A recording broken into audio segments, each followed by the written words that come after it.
You are listening to the B2B Marketing send you a few Mindset pictures, with Pete Pete. Monfrey and You'll Bill get a kick out Lowell. of the, We want to help demystify marketing to reduce risk, drive more and the parade better and stuff from opportunities, last and week when I grow did your that. business. Are you ready to master marketing?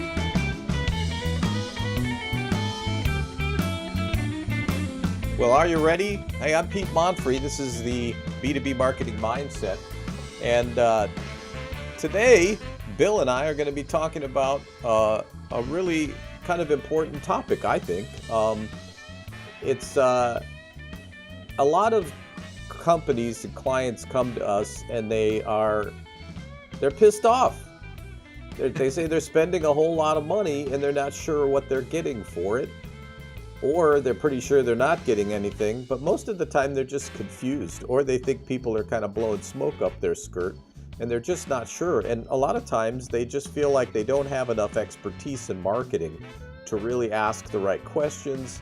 And a lot of times they have an external team also working. And so there's a lot going on here, and we're going to share with you how to fix that.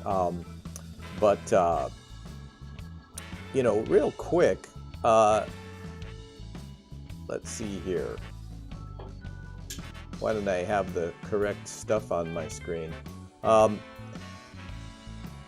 want to introduce Bill Lowell, my co-host, who's right here, and that made the music suddenly stop, so we're off to a great start. Isn't that sad? So Isn't that awesome? count on me for dance lessons then if the music is stopping. That's right. Business development directives out there in Wisconsin. Research firm, marketing research, all kinds of research. And so this is kind of right up Bill's alley also. And you were just telling me that you just actually taught a course on this. Well, I have before, and I just gave a guest lecture on one of them too. So it's a fun topic. So it was fun though, Pete, because I'm sitting in front of this class that could hold 250 people, and there wasn't anybody in there. It was just sad. No. Why was so that? No one wants to know. No, I'm teasing. Oh, okay. So nobody cares. So yeah, this will be a great episode. Like you said, they were too ticked off. You know what I mean? And so people they said, "Oh, that's enough of this." We're going into another profession. Oh man. Well, welcome, and let me.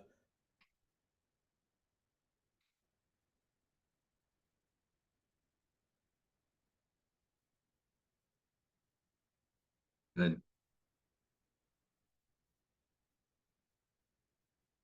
See, the music stopped, the dancing stopped, but the podcast kept going. So that was. Thank you, Enzo. Enzo, our producer, does such a great job. So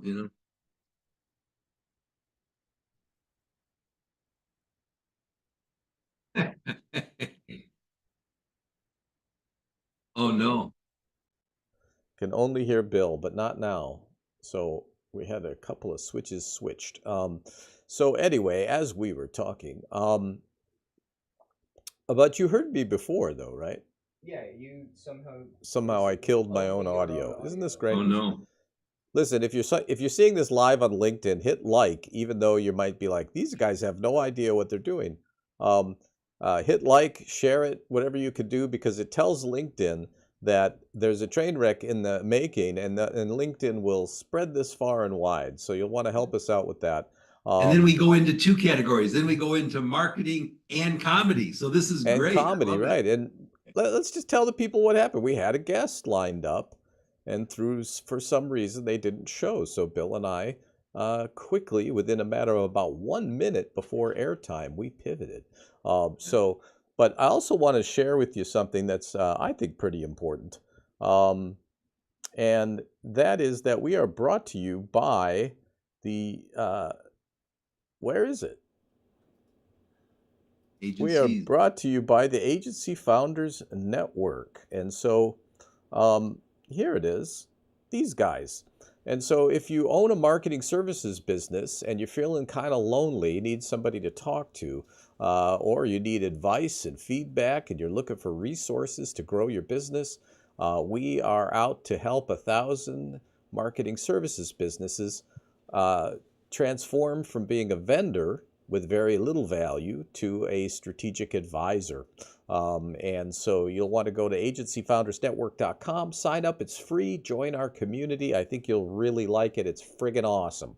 Um, You know, that's what we're all about.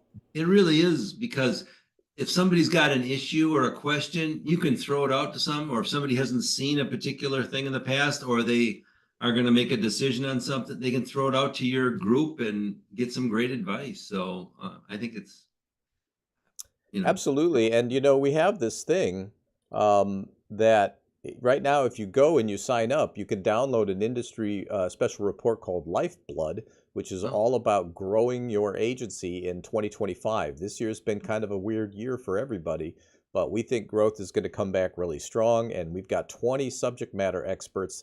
They all contribute and basically sharing, we've all been through this stuff before. And so we want to share how we've dealt with these sort of economic downturns, black swans, our own mistakes. That's a big one. We've made all of them. No, I think maybe there's more to make. I think I'm making more every day. So you'll want to check that out. So you get something good for nothing. It's a great free lunch. So, but don't try to eat it. But I always like to call it an audit, but that sounds like a terrible thing. So it's really an assessment. And if you think about it, any business problem you have generally will start with some kind of assessment where you're going to be looking at uh, what uh, what is the uh, what's the what situation or what's what's the going on. situation, what's happening, what's working, what's not working. We look for waste, we look for all kinds of things. And a lot of times I think, I mean, and has this been your experience when you're so close to it, it's really hard to see what's happening.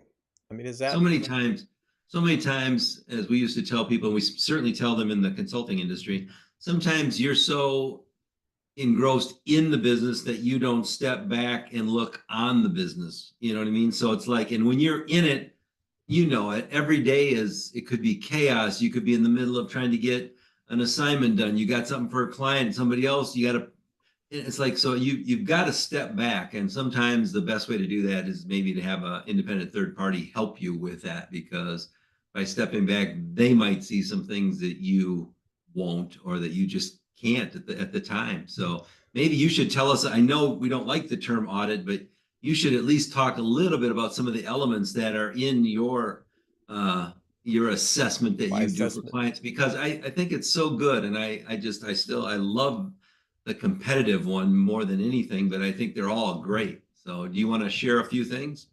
Yeah, absolutely. And this may seem a little self-serving, but there's really a reason to bring in a third party to do this. One is they've done this many, many times before for lots of different clients. They know the questions to ask. They're gonna cover so much ground so fast Yeah. that you're gonna get to the core of what's holding you back. And a lot of things that are holding you back are actually hidden from you. All right.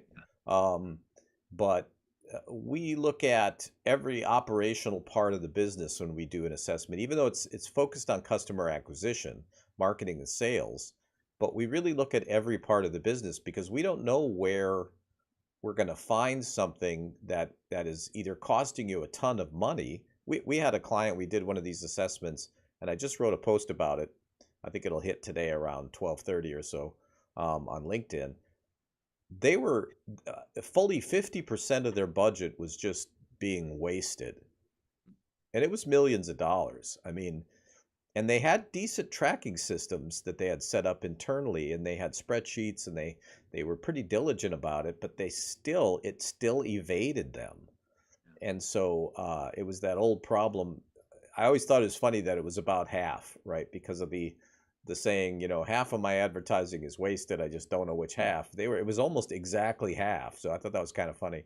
That is Not for good. them, not funny at Yeah. all, Yeah. but there were a lot of different elements. So in this case, and this is a great example of how we do it, we'll interview the executive team separate from everybody else. And then we'll go usually interview the sales team also separate from their bosses, right? And we do this on purpose. And then we'll interview the marketing team, for example, or if they've got external agencies, marketing teams, external people, sometimes a combination of internal and external. We will then interview them and look deeply in. And I'll tell you what, after all these years, it's super hard to bullshit me, okay, when it comes to this stuff. It's just not going to happen. And so this sounds so negative, and I don't mean it this way, but it's super common. Let's just talk about it. A lot of agencies are obfuscating poor performance. And they're doing that because they want to keep the money train, but for whatever reason, sometimes their fault, sometimes the client, usually 50-50, they're not able to perform, but they're obfuscating. And a lot of money gets wasted that way. So you're not going to be able to hide it from me and Bill. Not going to happen. And we're going to look at it without all of the bias that you might have around it. Maybe you just hate your marketing agency. You want to blame them for your own problems. We just had a client like that, right? It was all their agency's fault. It turns out not the case. And coming to the rescue of the agencies at time, and I just mentioned this yesterday in a lecture. Sometimes it's an educational problem. As I say, sometimes we as marketing people, public relations, whatever, the marketing area, we know stuff, but are we really good at communicating and transferring that knowledge to the client? So the client, we might assume things, expect things, and we know how it should go, but the client may think they know, but they might not, or at least have a different perception. And if you're not able to educate that client or help them understand where your thinking is, that could be part of the problem too. But it's like you said, sometimes it could just be that they just don't like the agency, or it's a kind of cantankerous relationship, and it's gotten worse over years. I mean, that happens too, right? And, sometimes it actually is a cultural mismatch, or Yes. it's a capabilities mismatch. I mean, it's not necessarily something that is personal, where it's somebody's fault. That's really, Right. in fact, the way that I see it is that fault doesn't really come into it at all. I don't care whose fault it is. What I'm interested in is solving the problem. Right. And so if you're the problem, that's going to get noted. All right. And often, so we studied almost 100 companies and their marketing efforts, and even to the point of reviewing all kinds of deliverables and things from the past, even interviewing the agencies that maybe they worked with even 4 or 5 years ago, because a lot of times we know who they were. And so we were able to get a very clear picture, but it was really split down the middle as to where the problems were. It was almost always 50% on the client and about 50% on the agency. They're both doing things, I don't want to say wrong, but they were both struggling with their end of the bargain, whether it was the client that chose the wrong resources, or the agency that overpromised. I mean, there's so many factors, right? And that's one reason it's so hard for you to figure this out if you don't do it all the time. And it also applies to, for example, think about a sales team. Are you supporting them well enough? Have you agreed on the definition of a lead? Have you agreed on what an ideal client looks like? What are the demographics? What are the psychographics? Does your sales team have a completely different idea of success than your executive team, right? All these disconnects, and then you throw in a marketing team, external, internal, combination thereof. They might even have yet more different definitions, and now nobody knows what's going on, but everybody's certainly trying to protect their own turf and cover their own asses. And Right. so it gets to be really, really messy, but most importantly, it starts to become really opaque for executives, right? And if you don't have marketing as a core capability in your business, it's going to be really opaque. And then also, I think there's a self-consciousness when very, very accomplished, very smart executives who are really good at what they do, but they might not have marketing expertise as part of their core capabilities.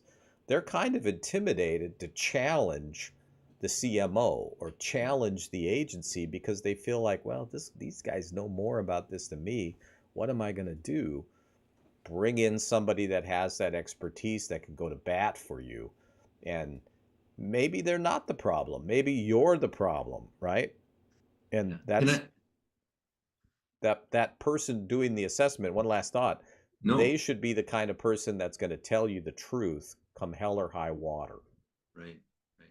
even if I, you're the I, problem. yeah, exactly. And because I was just going to make that comment, one of our mentors, Ed Schwarzkopf, used to always say, sometimes you get into these organizations and you're not allowed to have a good thought or an idea until your boss thinks of it first, which means that you just have a bunch of yes people. And so, that can be a problem. But one of the other things that you were talking about, and I'm really sorry to interrupt you because you were on a Oh, you're roll, good.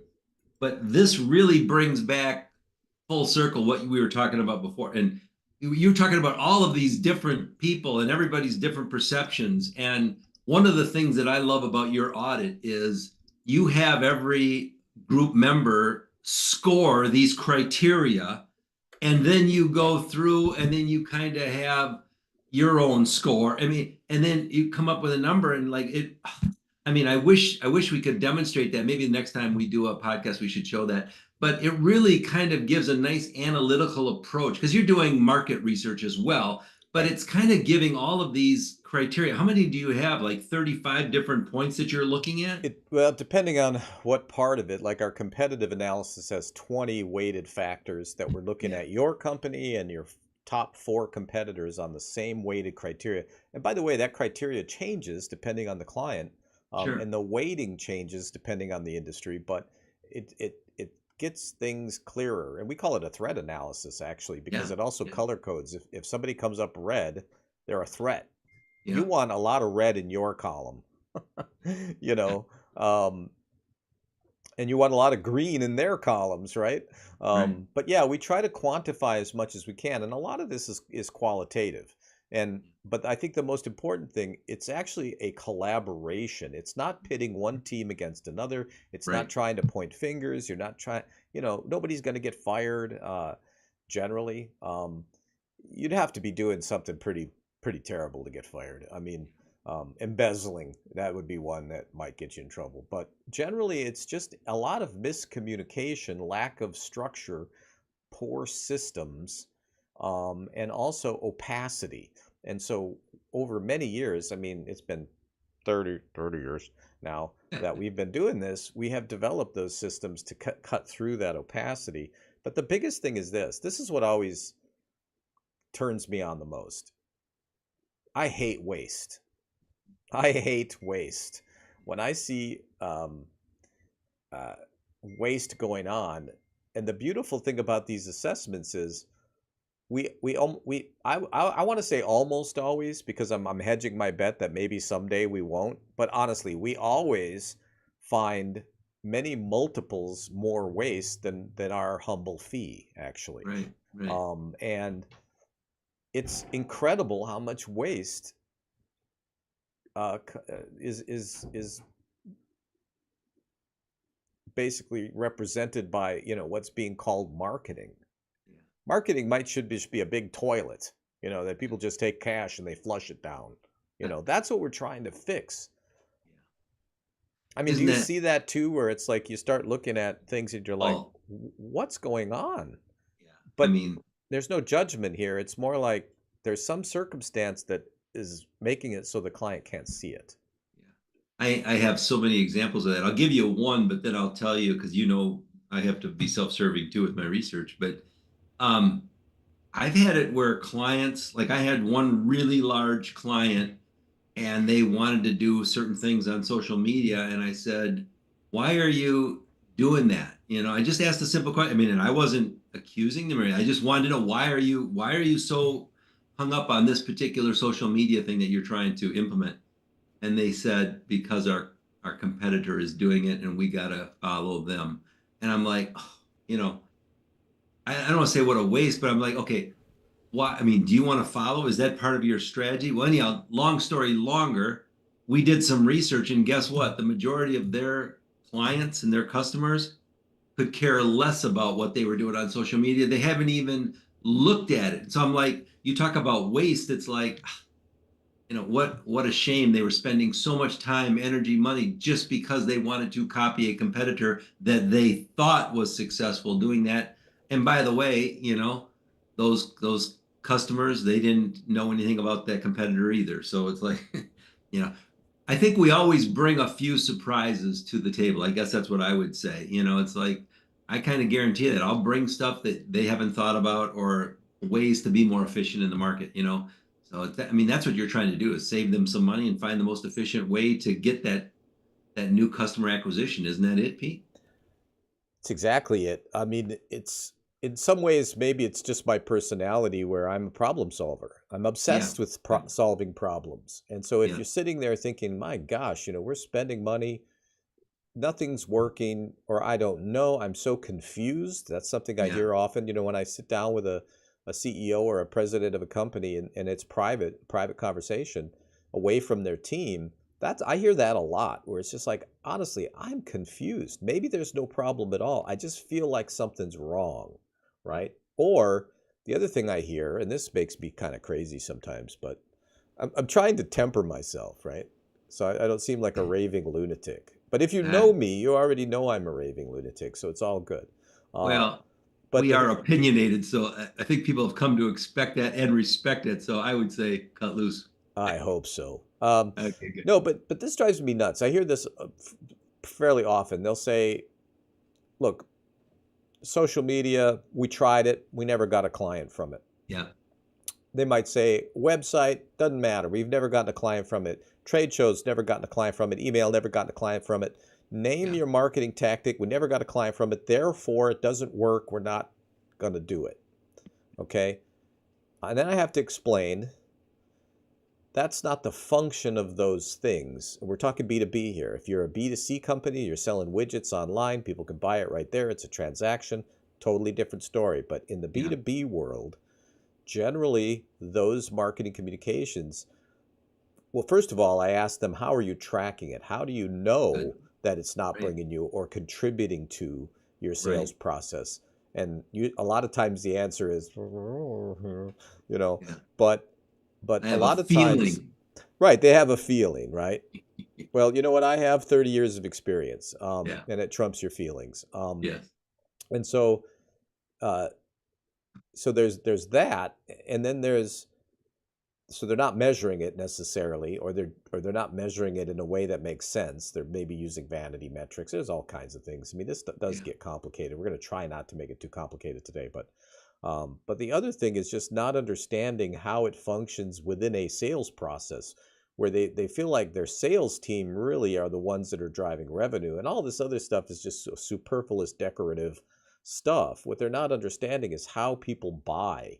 And so, and I'll give you the best example I can. Um, let's say a potential customer hears about you somehow. Doesn't matter how. Could be they saw you on LinkedIn, they read something they liked in the press, they saw an ad, what they got referred to you, whatever. The very first thing they're going to do, they're going to go to Google or LinkedIn. They're going to Google your name and your company. They're going to see what happens, what comes up. They're going to go over to your website. They're going to spend less than 2 minutes there. Okay. And they're going to just check off the boxes in their gut. Are these guys credible? Do I trust them? Do they do what I think I need? Right? Who else do they work with? Are those companies like me, kind of? Right? And what do I do next? How do I get in touch with them? And they're going to be gone. Go look at your analytics and see how long your time is on site. It's going to be under 2 minutes. All right. Then and sometimes these get flipped. Sometimes they'll go to LinkedIn first, but usually it's going to be your website, LinkedIn. And they're going to go to the leader's LinkedIn page. They're not going to go look at everybody in your company. They're going to go Right. look at your LinkedIn page. They got the same criteria, but now these things need to align. If your LinkedIn page is a resume and has everything you've ever done, it's not going to connect with your company. Um, so there needs to be some consistency there, but maybe they'll put you on their short list at this point, or maybe they won't.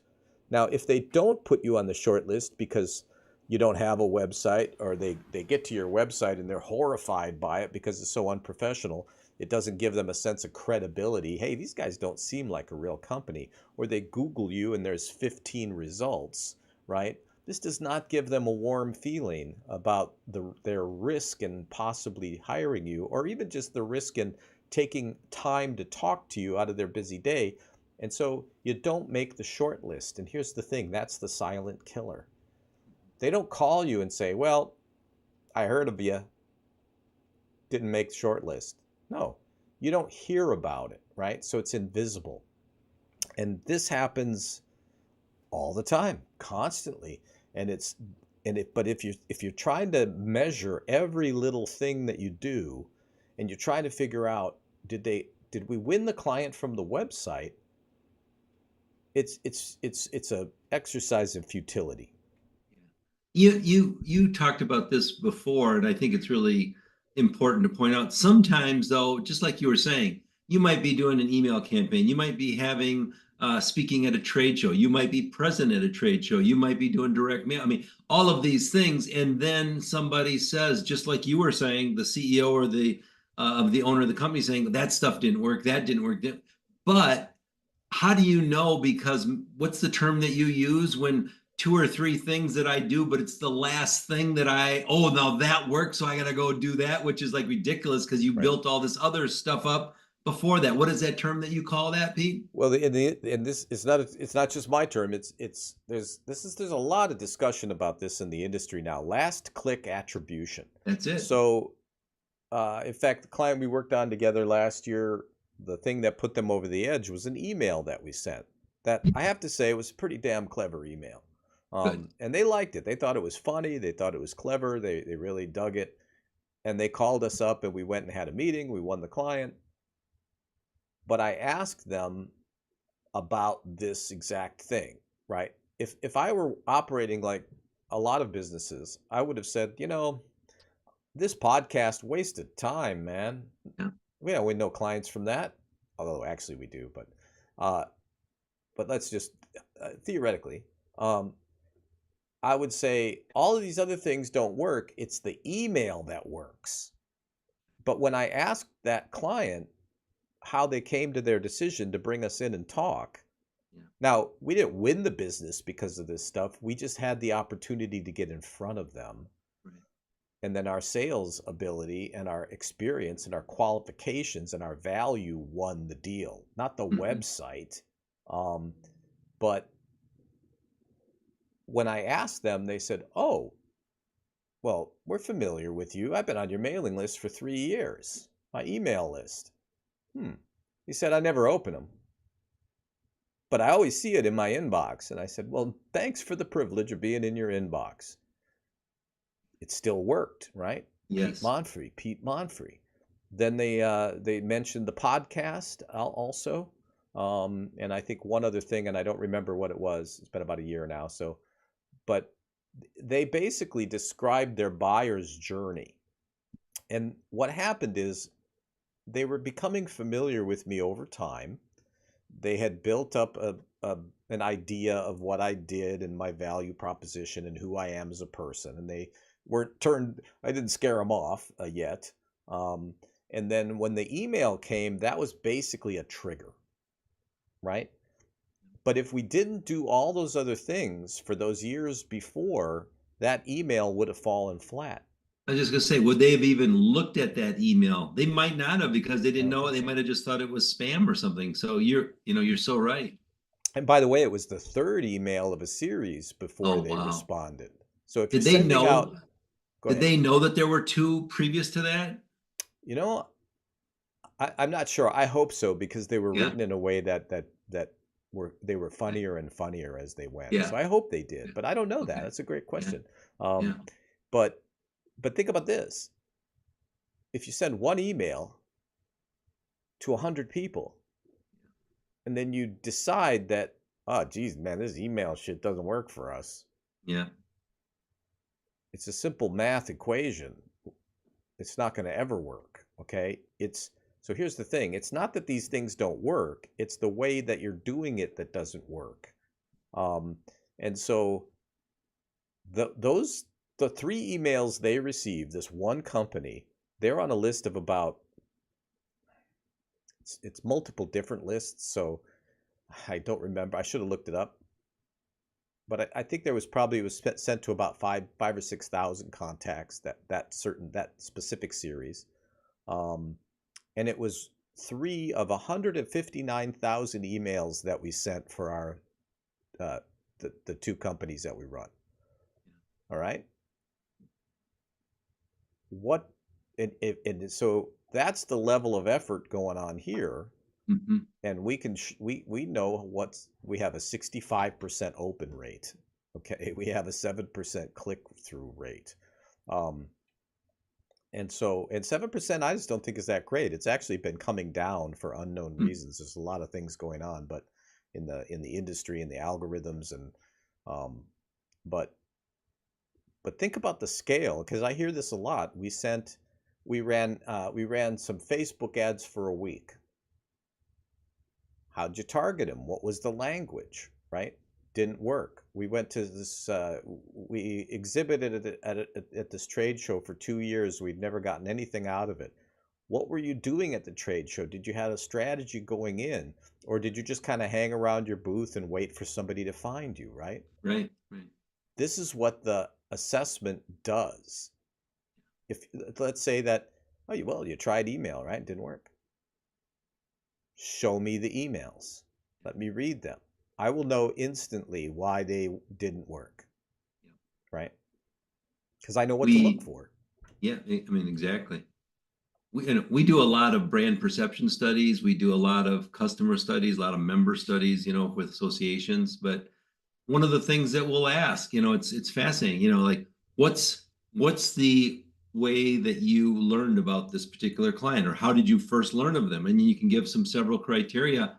It's fascinating to see what people do. And then we'll ask, what's your preferred communication method? And if those 2 things are different or whatever the case is, then there's multiple channels going on here. You've got to pay attention to those multiple channels, and then, I mean, it's the same kind of thing. Like, what first made you decide to work with this person? Is that still the reason you're staying with them today? I mean, those are just such key questions, but it goes back to what you're talking about with part of this assessment. You gotta look at that full picture. I'll give you an example from us, and then we can move on to a different question. But I was emailing one of our clients and not hearing back from him. And this was a good client, actually. And then we sent a letter in the mail, on something else. And then they called us and they said, "Oh, wow, we haven't heard from you for such a long time." I was like, "Well, you've been on the email list." "Oh, well, we don't look at those." So, so it's the same kind of, you got to find out what's going to be the most effective way to get, because just like you were saying, if you're spending all of it on one item because this is what we think is the key, probably not going to be that successful. Well, and that's such an important point to underscore, because in a way it's kind of unfortunate, because back in the 50s, when advertising really came into its prime, when everybody could be smoking and drinking, everybody's smoking, the doctor's smoking, Fred Flintstone's smoking, exactly. And there were only 3 networks. You made an ad, you ran it on those 3 networks. Maybe some of it went to radio, but it was the same 3 networks. Yeah. That was it, right? Yeah. It's gotten a lot more complicated, and I don't think that's a good thing. No. The upside of it is you have more ways to reach your buyers than ever before, but there is this level of complexity. I don't think any other operating function of the business faces the amount of sheer complexity that marketing does. So if you're wondering, like, what the heck is going on with our marketing, don't feel bad. It takes us a formalized process to unwind this stuff for our clients, and also 30 years of doing it. This is not easy at all. And so you shouldn't feel bad about it, but you should fix it. You can't just be pissing away money and not knowing it. Or maybe you know that you're pissing away money, or maybe you're not growing the way that you want. And you know that marketing is something you should be doing better, but you're not sure what to do. It all starts with an assessment. Okay, we got to look at what's going on. What have you tried? What has worked? What doesn't work? What's your Exactly. objectives? Any part of this equation is wrong, it means money down the drain. And Right. so, Even defining who your target audiences are, your publics, what you're trying to do. And then one of the things that you haven't even talked on, Pete, which is so important, is the messaging. I mean, are you putting together the messaging that is going to resonate with what you do or who you are? And so many people, I think, miss the boat on that too. So it's just well, frustrating. and on that topic, and I know we're probably coming off as frustrated, right? Because we keep using that word. It's frustrating to us, it's frustrating to our clients. It's frustrating to me because I want my client to do well, right? I know this stuff can be fixed. Yeah. And I know it isn't that difficult to fix. You just have to approach it right. But when it comes to messaging, this is a mistake I see all of the time. So we're kind of talking about the most common things that we see. Because we do see the same things over and over, by the way. It's a message that really resonates with the client itself, the president or the marketing person, or it's usually a founder of a company. Like, it's some message that really resonates with that founder, but the founder is not the target audience. And so the target audience doesn't give a shit about that, right? And that's not, it's going to misfire. It is going to misfire. And so the way that we do that is it's actually a really simple thing. What do we do, Bill, to find out a message that's going to resonate with customers? Absolutely. You got to We test it. You ask got them. exactly. You got to test it. That's right. You just ask them. Yeah. You do a survey. You have we do a lot of executive interviews where we're really actually calling these clients. Here's a couple more tips. If you're going to do research, you have to do it anonymously, right? Let's say that Bill's my client and we have a relationship. And I call Bill up and I'm like, "Hey Bill, how are you? How are we doing with your account?" And Bill likes me, and he's going to be hesitant to tell me, "You guys are a bunch of screw ups. We're this close from bailing, right?" Yeah. He don't want to hurt my feelings. He's going to say, "It's okay. Things are okay. You're doing all right. Doing good. Yeah, we're happy." You know, um, if if I call Bill on behalf of a client and I say, "Bill, this is an anonymous survey. Your data is not going to be attached to your identity. I am not your client. You can tell me anything you want," right? And I'm going to go through a structured series of questions. And we're going to keep it confidential. They're going to keep it completely confidential. Yeah. This is how we're going to find out the things that actually matter. If all you want to hear is good things from your clients, call them up yourself and ask them. Okay? Yeah. That's not what we need to hear. We need to hear the places where we need to improve, the places where we came up short, the places where we're not quite connecting or where they're not really understanding our value, for example. And I was just thinking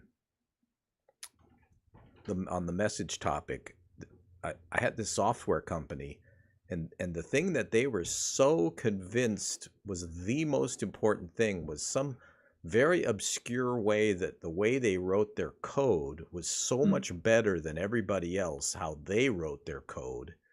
Like, you need to be some kind of programmer to even appreciate this stuff.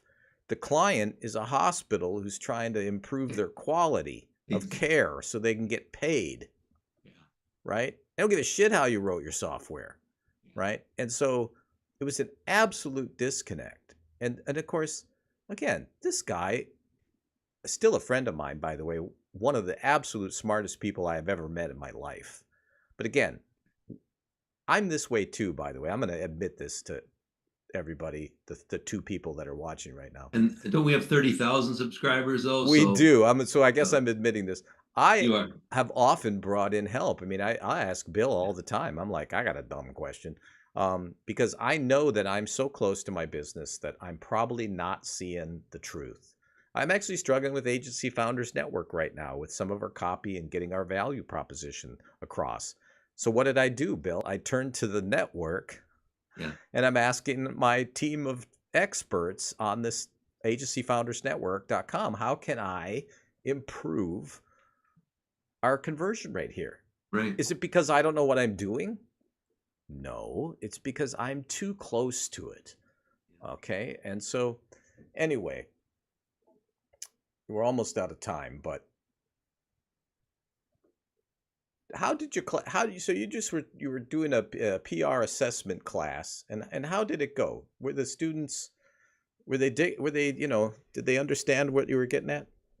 Yeah, I think so. I mean, I really do, but I think some of the students that are coming out now these days, I mean, they understand that it's important to do some assessment or do some research, but I don't know how much they buy into it. So I'm curious to see what this next generation will do with regard to that, because it slows down the process. They need to move faster, so that's going to be very interesting to see in the next 5 years, the way I look at it. So well, and we shall see, An assessment is really a type of research.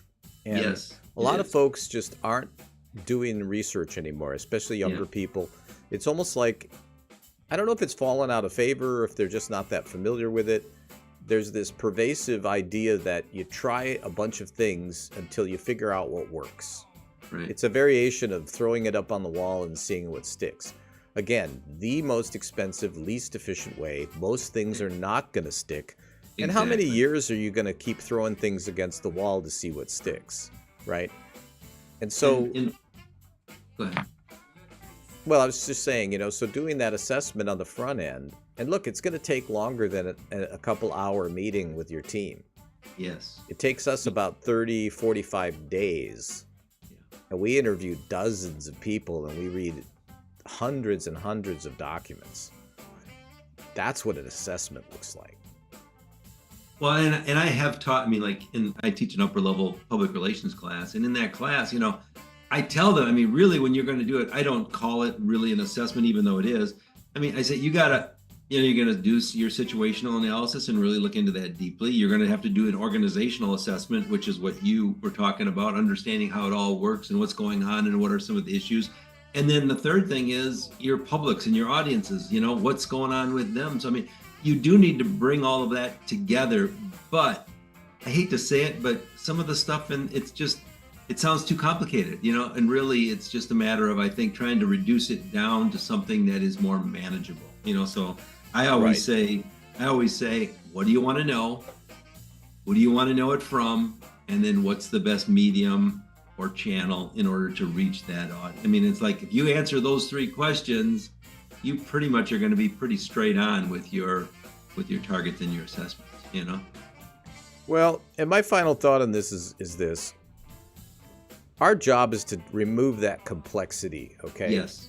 This is not complexity that you even need to deal with. We're Right. going to go through and we're going to do the digging, we're going to do the analysis, we're going to do the research, we're going to have the conversations, we're going to come back with very concise written recommendations as to what's broken, how to fix it, what to do next. And you're in the driver's seat. We like to stay invisible. And so, I think that's a great benefit of this, is that we're taking away the complexity. Like we're built for this. We're built for this complexity. But if it weren't for our processes and systems and our frameworks, we'd be lost too. I would be. We have the tools, right? We have the tools. We've done this many times before. We can bring some, no pun intended, clarity. I guess that is a pun, to the situation and get you to the promised land. Because that's the only thing that counts, right? I think that's really true. I always give the analogy, with regard to research, and this can be my final thought, but I always give the analogy, if you look at the moon at night with your naked eye, you're going to see some craters. That's kind of like your gut reaction. The CEOs, marketing people say, I think I know some of the issues, and so you can see those craters.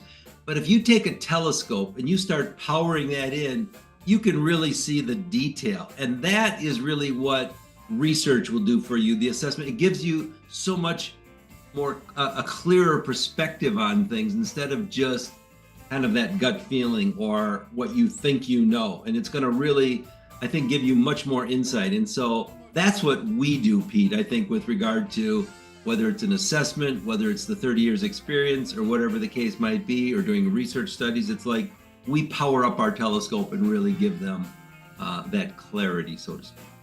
Well, yeah, and ask yourself, do you want to guess or do you want to know? Right. And that's the difference, right? Yeah. So listen, go to b2bmarketingmindset.com. You'll see a lot more of this. If you're listening to it on Spotify, Apple Podcasts, wherever you might be listening to the audio version, there is a video. And so you'll want to go check that out and get the rest of the story. So thank you, Bill. Great episode. I appreciate it. A lot of fun. What is this? Is this our 120? It's 114. 114? Okay. And so we do it every single week, as you know. We just ran our ending music out. How about that? Can we restart it? Let's see if we can restart it. Oh, there it is. All right. Well, we'll wrap it up. And thank you so much. If you want to just hang on, let's roll the outro.